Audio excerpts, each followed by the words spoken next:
أعوذ بالله من الشيطان الرجيم. بسم الله الرحمن الرحيم.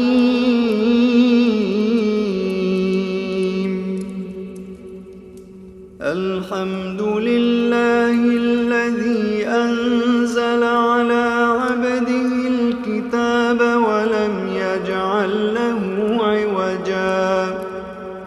قيما لينذر بأسا شديدا من لدنه ويبشر المؤمنين الذين يعملون الصالحات أن لهم أجرا حسنا ماكثين فيه أبدا وينذر الذين قالوا اتخذ الله ولدا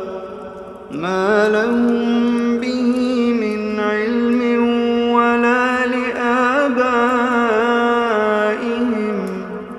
كبرت كلمة تخرج من أفواههم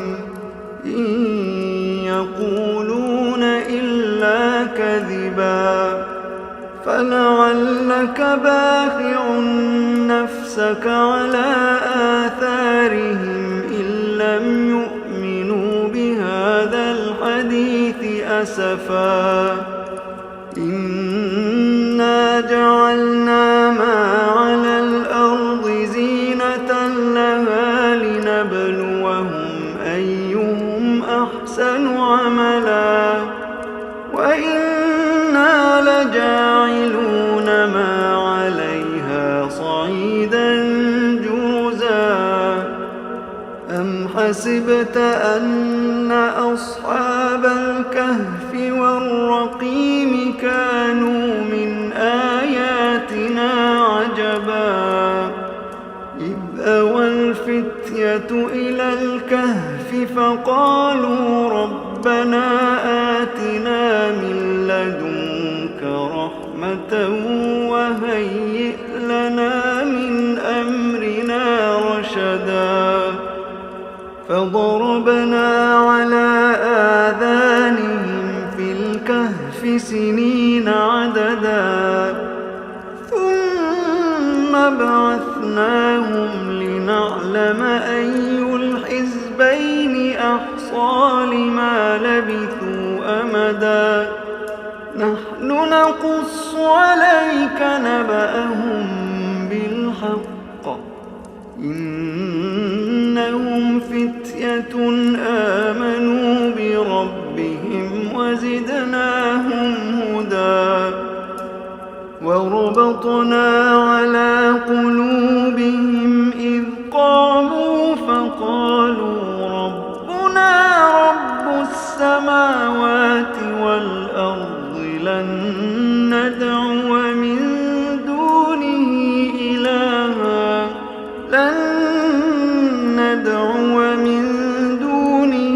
إلها لقد قلنا إذا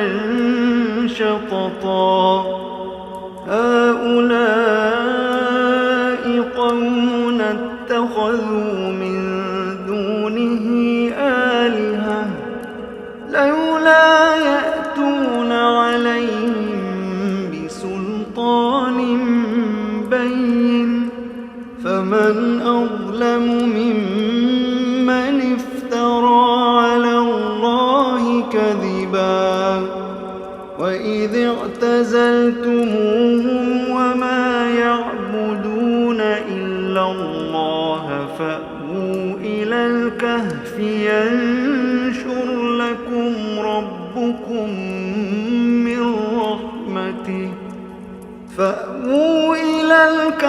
ينشر لكم ربكم من رحمته ويهيئ لكم من أمركم مرفقا وترى الشمس إذا طلعت تزاور عن كهفهم ذات اليمين وإذا غربت وإذا غربت تقرضهم ذات الشمال وهم في فجوة منه ذلك من آيات الله من يهد الله فهو المهتد ومن يضلل فلن تجد له وليا مرشدا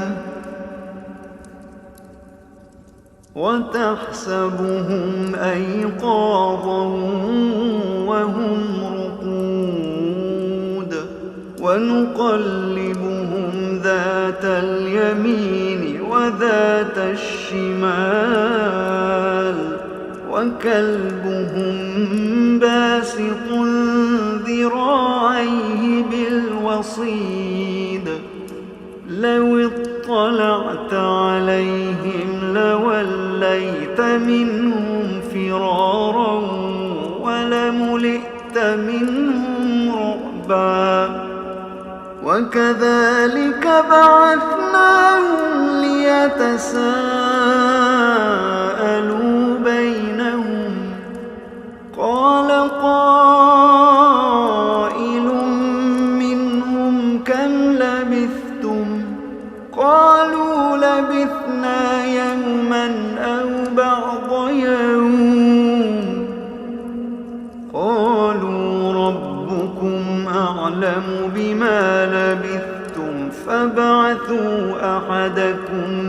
بورقكم هذه إلى المدينة فلينظر أيها أزكى طعاما فليأتكم برزق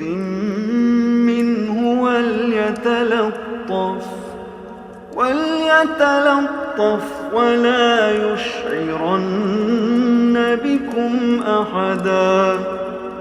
إنهم إن يظهروا عليكم يرجموكم أو يعيدوكم في ملتهم ولن تفلحوا إذا أبدا وكذلك أعثرنا عليهم ليعلموا أن وعد الله حق وأن الساعة لا ريب فيها إذ يتنازعون بينهم أمرهم فقالوا بنوا عليهم بنيانا ربهم أعلم بهم قال الذين غلبوا على أمرهم لنتخذن عليهم مسجدا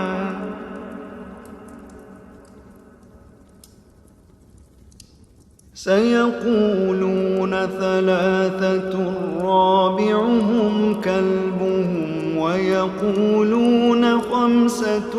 سادسهم كلبهم رجما بالغيب ويقولون سبعة وثامنهم كلبهم قل ربي أعلم بعدتهم ما يعلمهم إلا قليل فلا تمار فيهم إلا مراء ظاهرا ولا تستفت فيهم منهم أحدا ولا تقولن لشيء إني فاعل ذلك غدا إلا أن يشاء الله واذكر ربك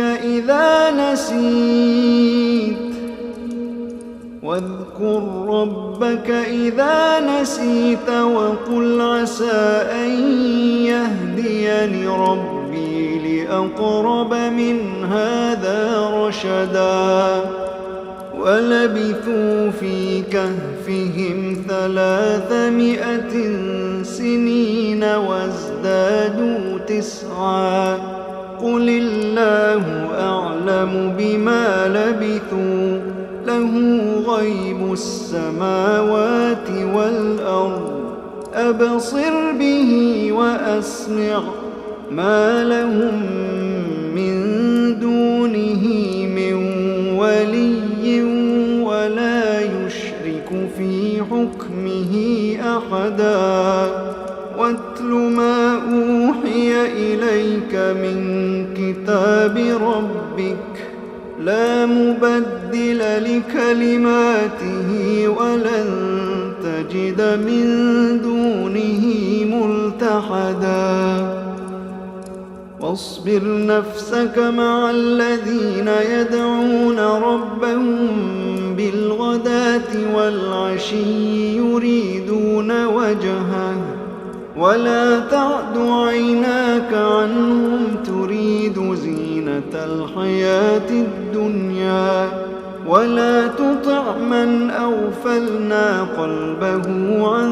ذكرنا واتبع هواه وكان أمره فرطا وقل الحق من ربكم فمن شاء فليؤمن ومن شاء فليكفر إنا أعتدنا للظالمين نارا أحاط بهم سرادقها وإن يستغيثوا يغاثوا بماء كالمهل يشوي الوجوه بئس الشراب وساءت مرتفقا إن الذين آمنوا وعملوا الصالحات إنا لا نضيع أجر من أحسن عملا أولئك لهم جنات عدن تجري من تحتهم الأنهار يحلون فيها من أساور من ذهب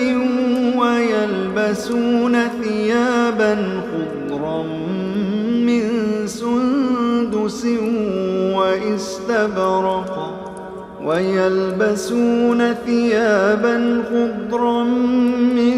سندس واستبرق متكئين فيها على الأرائك نعم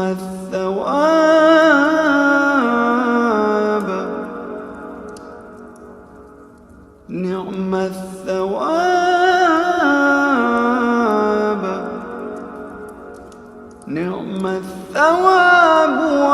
وحسنت مرتفقا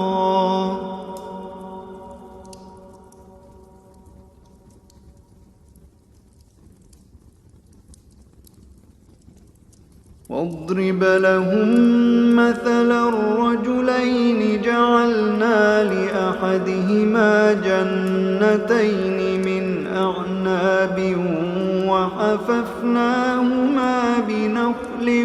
وجعلنا بينهما زرعا كلتا الجنتين آتت أكلها ولم تظلم منه شيئا وفجرنا خلالهما نهرا وكان له ثمر فقال لصاحبه وهو يحاوره أنا أكثر منك مالا وأعز نفرا ودخل جنته وهو ظالم لنفسه قال ما أظن أن تبيد هذه وما أظن الساعة قائمة ولئن رددت إلى ربي لأجدن خيرا منها منقلبا. قال له صاحبه وهو يحاوره أكفرت بالذي خلقك من تراب ثم من نطفة ثم سواك رجلا لكن هو الله ربي ولا أشرك بربي أحدا لكن هو الله ربي ولا أشرك بربي أحدا. ولولا إذ دخلت جنتك قلت ما شاء الله لا قوة إلا بالله إن ترني أنا أقل منك مالا وولدا فعسى ربي أن يؤتيني خيرا من جنتك ويرسل عليها حسبانا من السماء فتصبح صعيدا زلقا أو يصبح ماؤها غورا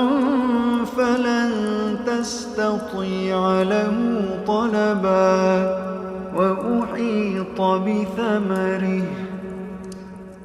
وأحيط بثمره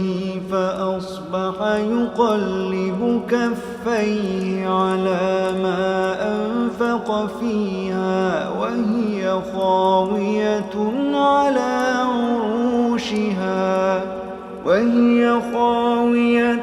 على عروشها ويقول يا ليتني لم أشرك بربي أحدا ولم تكن له فئة ينصرونه من دون الله وما كان منتصرا. هنالك الولاية لله الحق هو خير ثوابا وخير عقبا. واضرب لهم مثل الحياة الدنيا كماء أنزلناه من السماء فاختلط به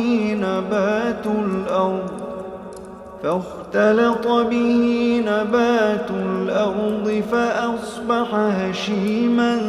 تذروه الرياح وكان الله على كل شيء مقتدرا. المال والبنون زينة الحياة الدنيا والباقيات الصالحات خير عند ربك ثوابا وخير أملا.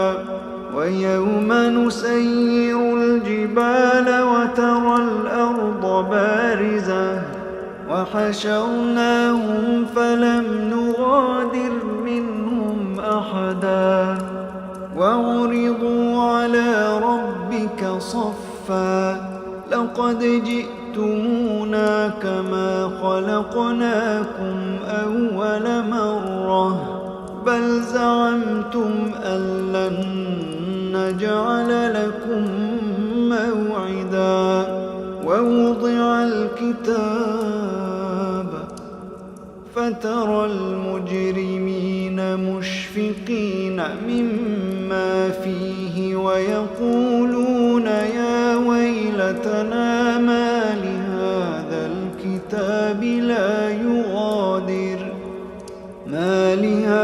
الكتاب لا يغادر صغيرة ولا ولا كبيرة إلا أحصاها ووجدوا ما عملوا حاضرا ولا يظلم ربك أحدا وإذ قلنا للملائكة اسجدوا لآدم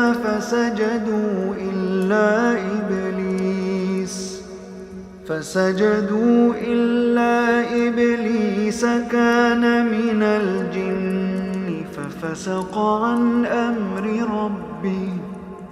أفتتخذونه وذريته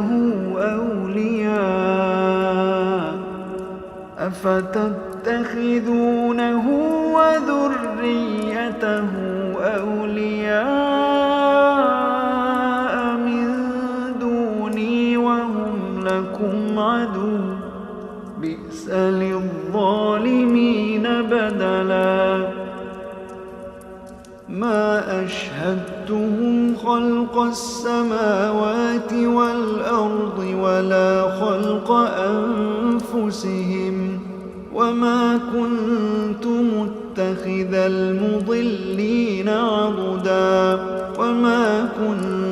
متخذ المضلين عضدا ويوم يقول نادوا شركائي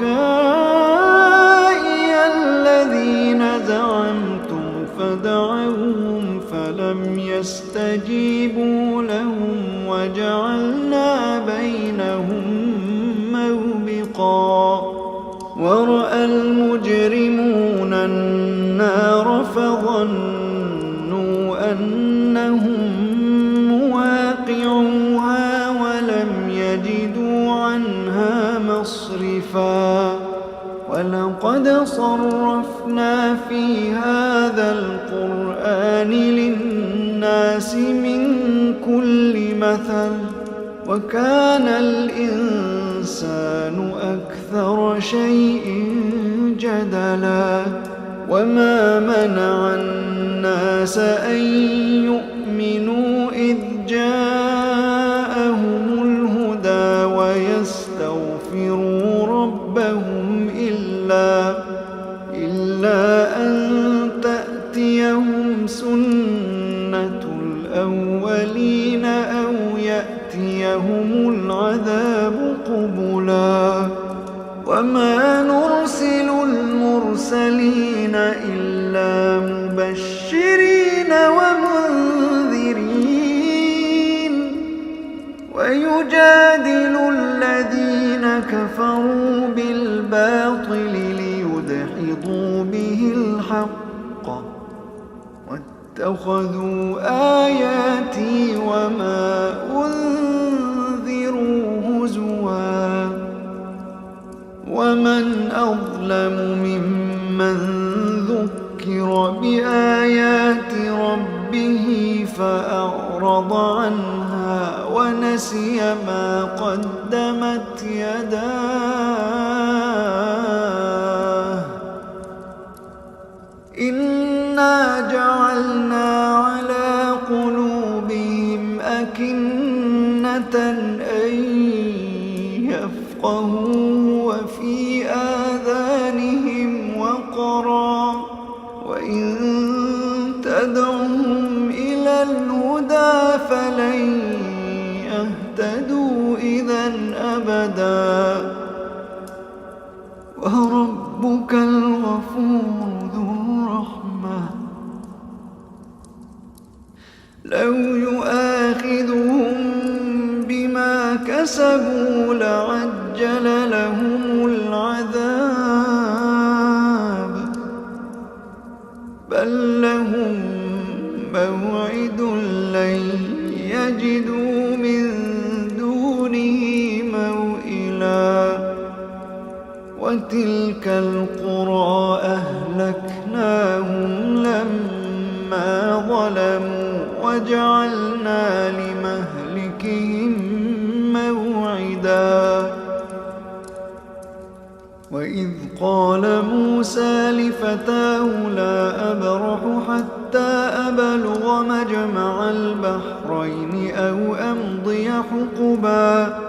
فلما بلغا مجمع بينهما نسيا حوتهما فاتخذ سبيله في البحر سربا فلما جاوزا قال لفتاه آتنا غداءنا لقد لقينا من سفرنا هذا نصبا قال أرأيت إذ أوينا إلى الصخرة فإني نسيت الحوت وما أنسانيه إلا الشيطان أن أذكره واتخذ سبيله في البحر عجبا قال ذلك ما كنا نبغ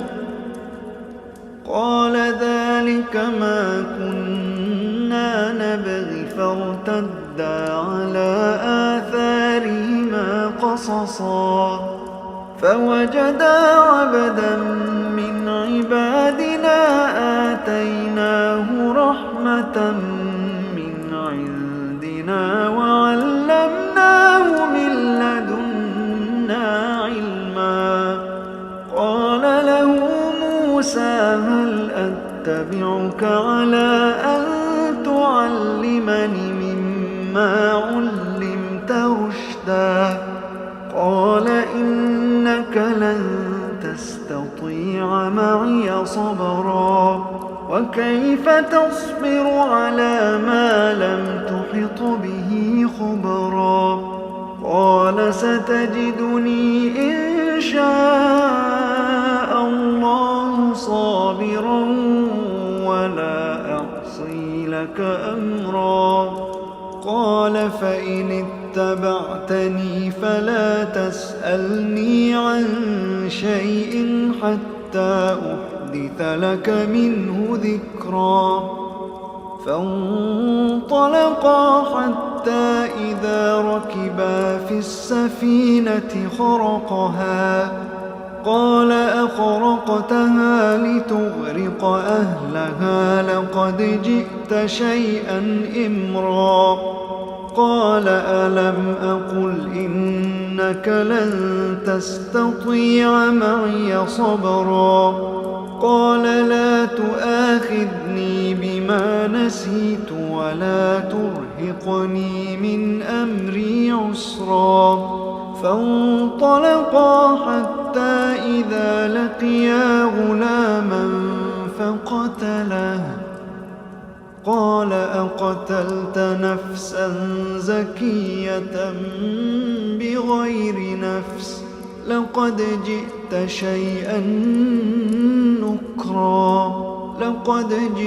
شيئا نكرا قال ألم أقل لك إنك لن تستطيع معي صبرا قال إن سألتك عن شيء بعدها فلا تصاحبني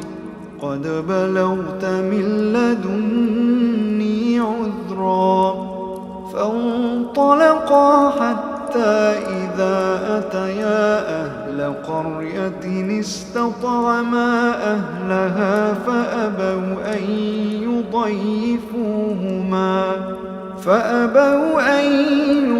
يضيفوهما فوجدا فيها جدارا يريد أن ينقض فأقامه قال لو شئت لاتخذت عليه أجرا قال هذا فراق بيني وبينك سأنبئك بتأويل ما لم تستطع عليه صبرا أما السفينة فكانت لمساكين يعملون في البحر فأردت أن أعيبها وكان وراءهم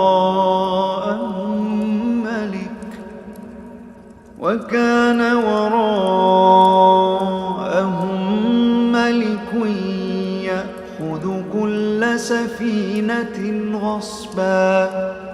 وأما الغلام فكان أبواه مؤمنين فخشينا أن يرهقهما طغيانا وكفرا، فأردنا أن يبدلهما ربهما خيرا منه زكاة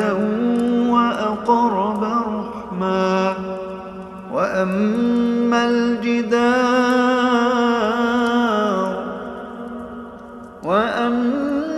الجدار فكان لغلامين يتيمين في المدينة وكان تحته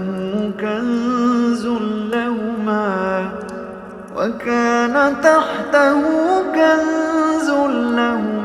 وكان أبوهما صالحا، فأراد ربك أن يبلغا أشدهما ويستخرجا كنزهما رحمة من ربك، وما فعلته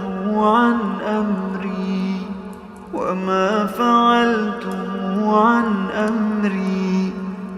ذلك تأويل ما لم تسطع عليه صبرا.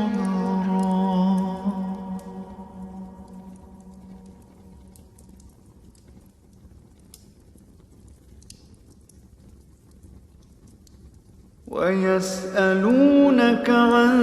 ذي القرنين قل سأتلو عليكم منه ذكرا. إنا مكنا له في الأرض وآتيناه من كل شيء سببا، فأتبع سببا حتى إذا بلغ مغرب الشمس وجدها تغرب في عين حمئة ووجد عندها قوما. قلنا يا ذا القرنين إما أن تعذب وإما أن تتخذ فيهم حسنا. قال أما من ظلم فسوف نعذبه ثم يرد إلى ربه فيعذبه عذابا نكرا. وأما من آمن وعمل صالحا فله جزاء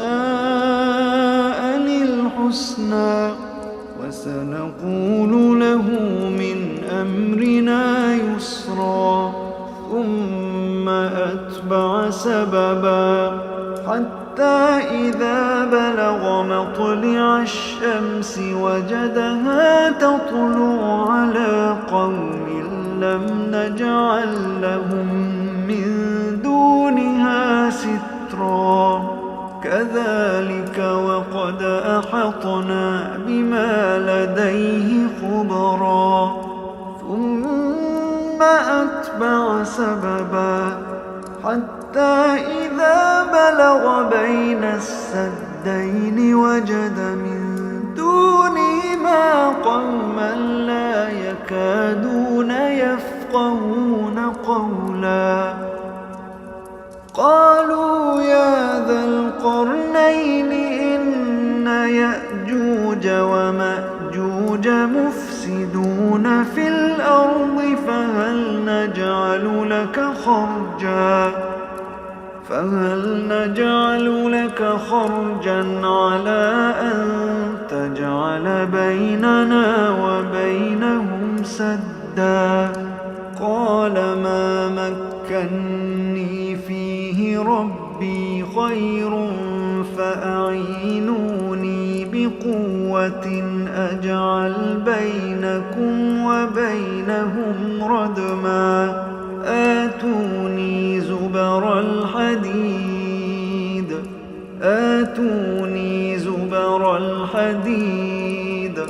حتى إذا ساوى بين الصدفين قال انفخوا حتى إذا جعله نارا قال آتوني أفرغ عليه قطرا فما استطاعوا أن يظهروه وما استطاعوا له نقبا قال هذا رحمة من ربي فإذا جاء وعد ربي جعله دكاء وكان وعد ربي حقا وتركنا بعضهم يومئذ يموج في بعض ونفخ في الصور فجمعناهم جمعا وعرضنا جهنم يومئذ للكافرين عرضا الذين كانت أعينهم في غطاء عن ذكري وكانوا لا يستطيعون سمعا أفحسب الذين كفروا أن يتخذوا عبادي من دوني أولياء إنا أعتدنا جهنم للكافرين نزلا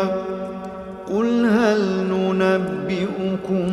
بالأخسرين أعمالا الذين ضل سعيهم في الحياة الدنيا وهم يحسبون أنهم يحسنون صنعا أولئك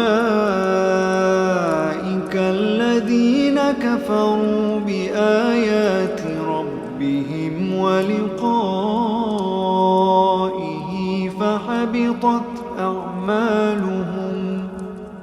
فحبطت أعمالهم فلا نقيم لهم يوم القيامة وزنا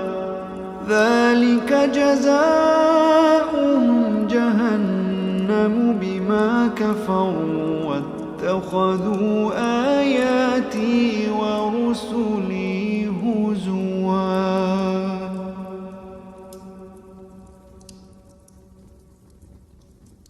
إن الذين آمنوا وعملوا الصالحات كانت لهم جنات الفردوس نزلا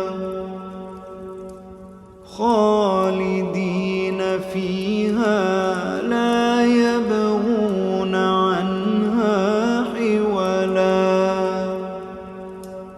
قل لو كان البحر مدادا لكلمات ربي لنفد البحر قبل أن تنفد كلمات ربي ولو جئنا بمثله مددا قل إنما أنا بشر مثلكم يوحى إلي أنما إلهكم إله واحد فمن كان يرجو لقاء ربه فليعمل عملا صالحا ولا يشرك بعبادة ربه